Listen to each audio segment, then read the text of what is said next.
Afro77 here, and welcome to a brand new YouTube channel. This is but her.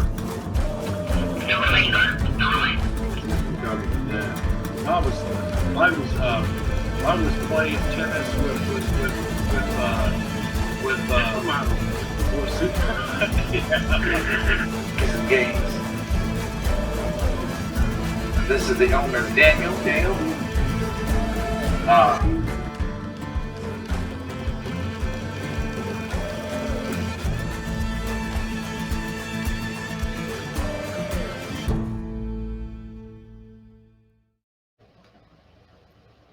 Hello, everybody, and welcome to another edition of Frank Talk. I'm your host, Jeremy Orr, and I'm coming at you from a different, same location, but a different way of doing this. Number one, because it's quicker to upload. I wanted to get this video out as soon as possible. And you get a little bit more closer up of me talking to you, and you could probably hear me better from this distance. I hope my microphone is working. Before we get started, however, let YouTube know that you want to see more of these videos by hitting the like button. And now let's get started. So, in Mar-a-Lago, there was yet another Trump assassination attempt. He was out golfing. He was on the golf course. I believe it might have been the fifth or sixth hole that he was on, which really it's irrelevant. There's very little known about the suspect, but they did capture him alive. I do have a video of that. We're going to share a clip here in just a little bit. Let me take a sip of my coffee.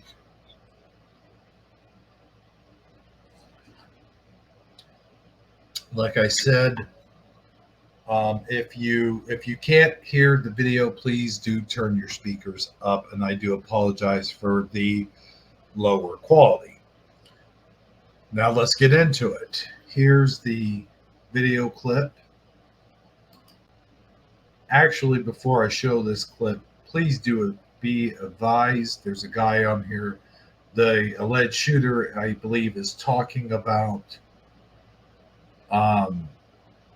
perhaps the day before the shooting, what he was about to do. So please do be advised. This does come to you from Newsweek, Romania. You can see it there on the screen. This is a storybook. You know, any movie we've ever watched, this is definitely evil against good. Yeah, it's evil against good. If you mean like Kamala Harris and Joe Biden are the evil, Trump is President the good. Trump, they were on the fifth hole. They were about to go up to putt. They heard pop, pop, pop, pop. There you go. They were on the fifth hole, and they heard pop, pop, pop, pop. The 58-year-old was arrested after fleeing a Florida golf course where he allegedly laid and wait 300 meters away from the Republican candidate.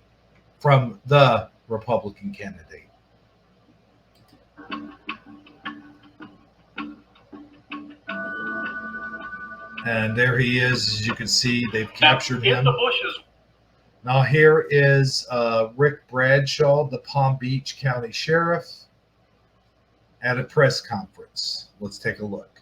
Where this guy was is an AK-47 style rifle with a scope, two backpacks which were hung on the fence that had a ceramic tile in them, and a GoPro, which he was going to take pictures of. He was reportedly intent on filming the attempted assassination. Thankfully, he failed. They spotted the video. Now, if you look here, it looks like he's wearing a bulletproof military issue type of vest. He's wearing a neckerchief chief. Sorry, I can't talk. Maybe taking a drink of my coffee will help me talk. But there he is. You can see he's all wild-eyed and crazy looking. Vehicle. He looks like a soldier in a way. So there you have it. So this guy, yet another assassination attempt. And I believe today, or maybe it was yesterday, they were having a committee hearing.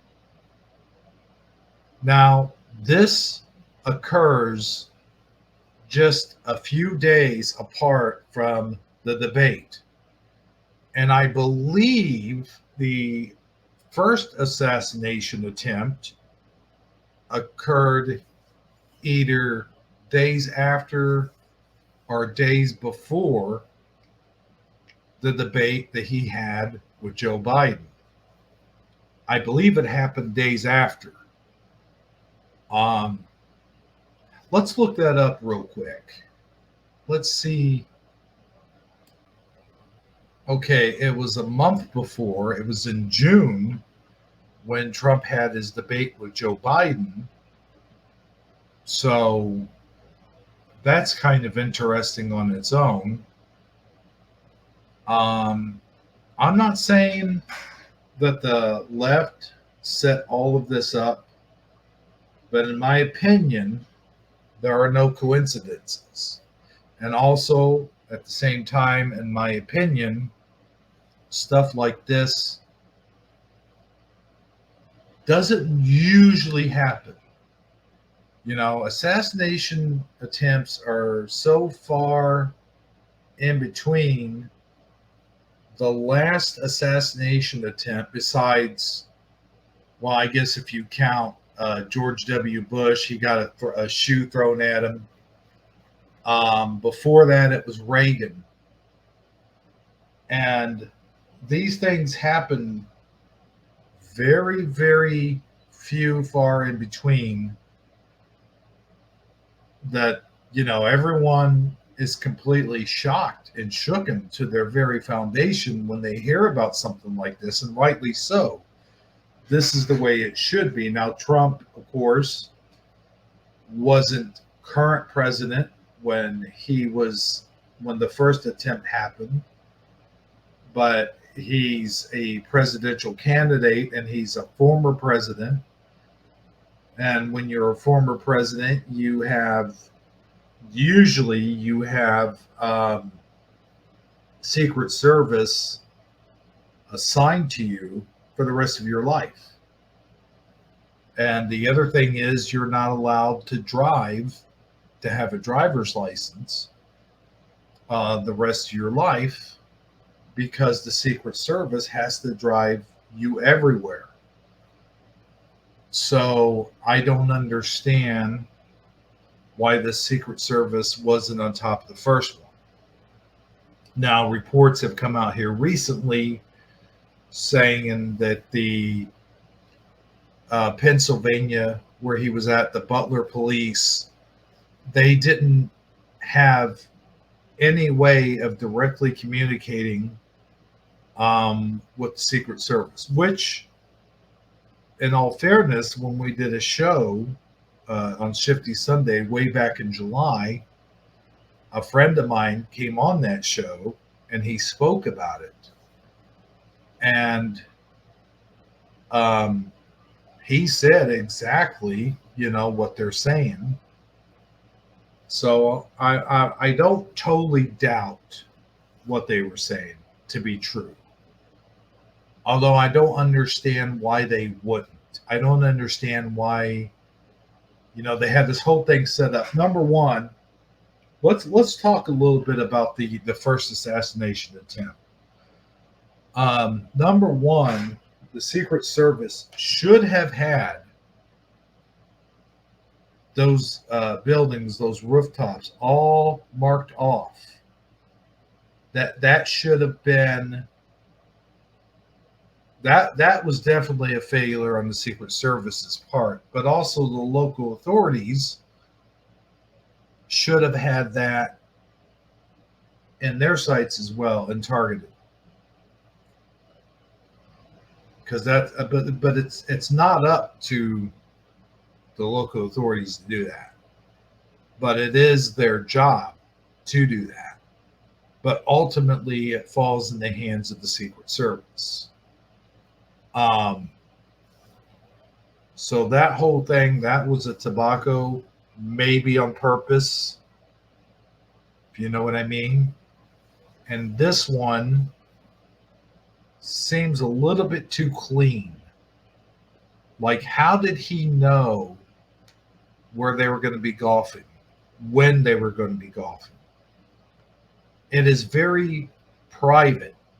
Like, nobody is supposed to know where he's going to be, unless he's doing a rally or something. The whole golfing thing is private. Like, nobody knows about. Like, nobody except for maybe, close personal friends or close family, the Secret Service, the local authorities. They should be the only ones that know about it. And maybe the other people who are also golfing. I don't know if there's other people who golf with Trump or not. I mean, I'm sure he has a caddy and all that. But with that being said, this guy was prelude to information that he just shouldn't have had. I mean, it's that simple. This seems like a major breach in security. This seems like something that they let slip from the inside. Like somebody, either from the press or somebody from the security team or somebody who might live close to that golf course, who knows Donald Trump's golf schedule, told this guy, or maybe the guy himself works at this golf course or worked at the golf course. But there had to be, maybe he hacked into a cell phone or paid someone off. That could have been the case. I don't know. Seems a little sketchy to me. In my opinion, I would say that somebody hired this guy. It's just my opinion. For the sake of YouTube, this is just my opinion. I don't want to sound like a big conspiracy theorist, but it seems awfully convenient this guy knew Donald Trump's golf schedule. That's all I'm saying. Leave your comments, as I know that you will. I mean, here's the thing. We're not stupid. We're not stupid. And they treat the American people like they're stupid when things like this happen, just like the whole Kennedy assassination. How in the world? I mean, it was way easier to get by with stuff like that back then, but now with computers and internet and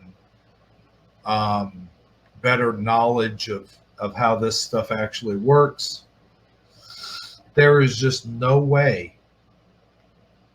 There's no way anything like this should ever remotely even happen. So, as the saying goes, when all else fails, okay, you get me? When all else, when there's nothing else, there's no other logical conclusion to come to than the obvious conclusion is what word am I looking for? I don't know. It's very early in the morning. But anyway,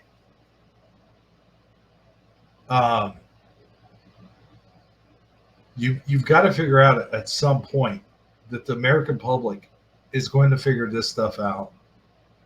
I mean, going back to the first assassination, you had Crooks, who was a 20-year-old guy who pretty much a loner. Nobody liked him, this and that. Kind of the perfect scenario, almost too perfect, in my opinion. Kind of like Oswald was a loner, even though he had a family and stuff. He was a socialist, a self-proclaimed socialist. We don't know that 100%. It's almost as though they're setting up the same perfect scenario for Crooks. And what about this guy? What's this guy's story?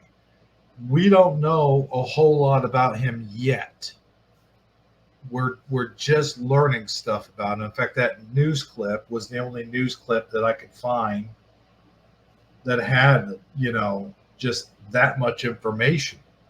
But I'm sure we'll find out more about him as time passes. Probably just a bunch of bullshit lies from the left and the biased media.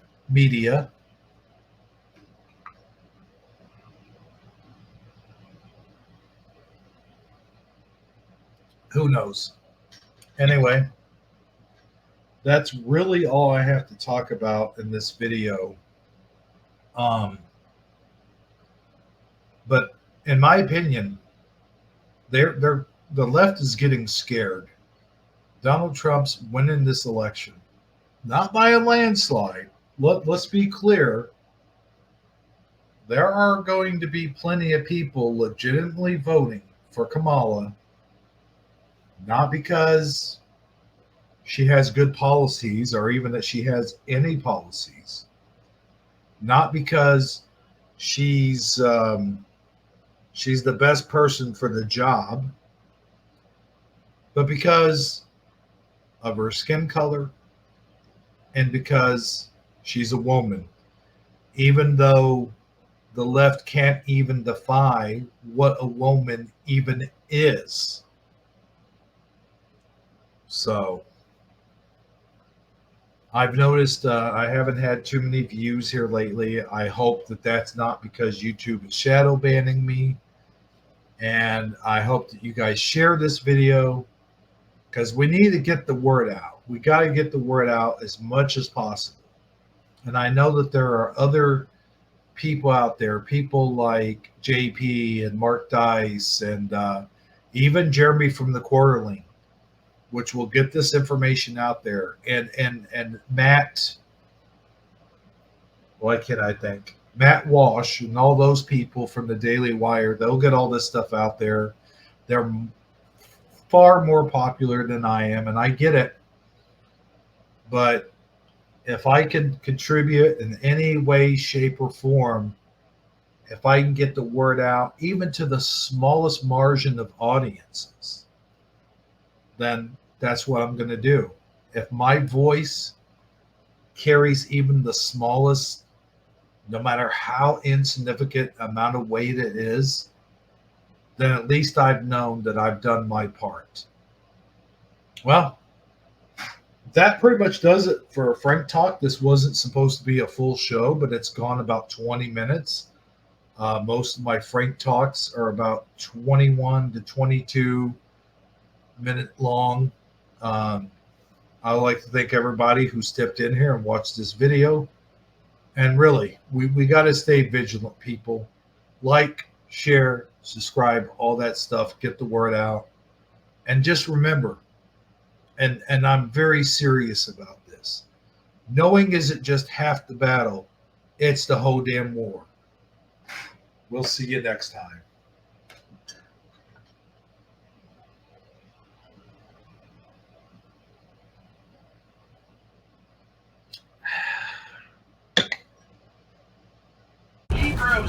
AK-47 here, and welcome to a brand new YouTube channel. This is the Herd.